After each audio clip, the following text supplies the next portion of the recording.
परॾेही ख़बरूं इदारे खे इंटरव्यू ॾींदे खुरम दस्तगीर चयो आहे त पाकिस्तान ऐं अमेरिका विच में सहकार ज़रे घटि ख़तम थी चुको आहे। जमात दावा ख़िलाफ़ ताज़ीन कार्रवाइयुनि जो तालुक़ु अमेरिका सां न पर ऑपरेशन रदुल फसाद जो हिसो आहिनि। बचाव वारे वज़ीर खुरम दस्तगीर चयो त आलमी सतह ते केतिरियुनि ई तंज़ीमुनि ते पाबंदी लागू कई वई आहे, पर उन बाबति पाकिस्तान सोची सम्झी कदम खणी रहियो आहे। बचाव वारे वज़ीर चयो त जमात दावा ख़िलाफ़ कार्रवाई सोची सम्झी कई पई वञे त जीअं पाकिस्तान जो मुस्तक़बिल महफ़ूज़ थी सघे ऐं ॿीहर दहशतगर्द कंहिं स्कूल में ॿारनि खे गोलियूं न हणी सघनि। हुन चयो त मौजूदा पाकिस्तान ज़रब अज़ब खां पोइ वारो पाकिस्तान आहे जेको शहरनि, जवाननि ऐं ऑफिसरनि जी कुर्बानियुनि ऐं कामयाब ऑपरेशन्स बाद हासिल थियो आहे। अमेरिका पाकिस्तान सां दहशतगर्दी टोड़ सिखण बदिरां इल्ज़ाम मणे रहियो आहे। संदसि चवणो त अमेरिकी सदर डोनाल्ड ट्रंप जे ट्वीट खे ताज़नि बयाननि बाद गणती जोॻो करार ॾींदे अमेरिकी अख़्तियारियुनि चयो त कुझु महीननि में अमेरिकी क़यादत सां हकारी ॻाल्हि ॿोल थी, पर अवामी सतह ते नाकारी तासुर ॾिनो वेंदो आहे। बचाव वारे वज़ीर खुरम दस्तगीर चयो त ॿिन्ही मुल्कनि जी लाॻापनि जी ख़राबी में भारत जी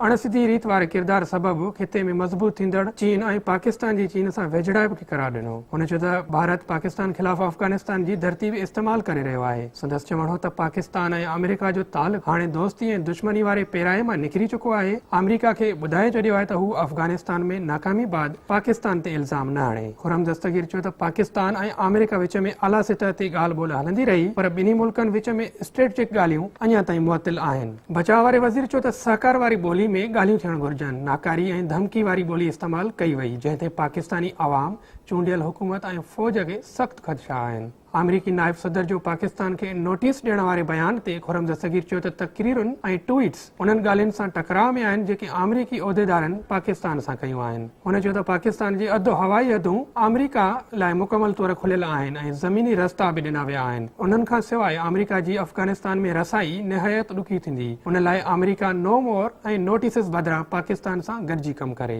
संदसि चवणो त जेकॾहिं अमेरिका वटि दहशतगर्दनि जी मौजूदगी बाबति वाज़िह ऐं एतमाद जोगी ॼाण आहे त ॿुधाए, पाकिस्तान तुर्त कार्रवाई कंदो। फ़ौजी शोबे में अमेरिकी इमदाद रोकण बाबति बचाव वारे वज़ीर चयो त ॿिन्ही मुल्कनि विच में लाॻापा ख़तम थी चुका आहिनि, पर पाकिस्तान पंहिंजी फ़ौज खे सपोर्ट करण वारी हालत में आहे। होॾां अमेरिकी सदर जे बयान जे रद्दअमल में परॾेही वज़ीर ख़्वाजा आसिफ़ चयो आहे त अमेरिका 15 सालनि में $30 अरब इमदाद ॾियण जी दावा करे थो। समाजी राब्तनि वारी वेबसाइट ट्विटर ते पंहिंजे पैगाम में ख़्वाजा आसिफ़ चयो त डोनाल्ड ट्रंप कंहिं अमेरिकी ऑडिट फर्म खे घुराए इमदाद बाबति अंग अखर मालूम कराए। ख़्वाजा आसिफ़ चयो त अंग अखरनि बाबति दुनिया खे बि ख़बर पइजी वेंदी, कूड़ केरु ॻाल्हाए रहियो आहे।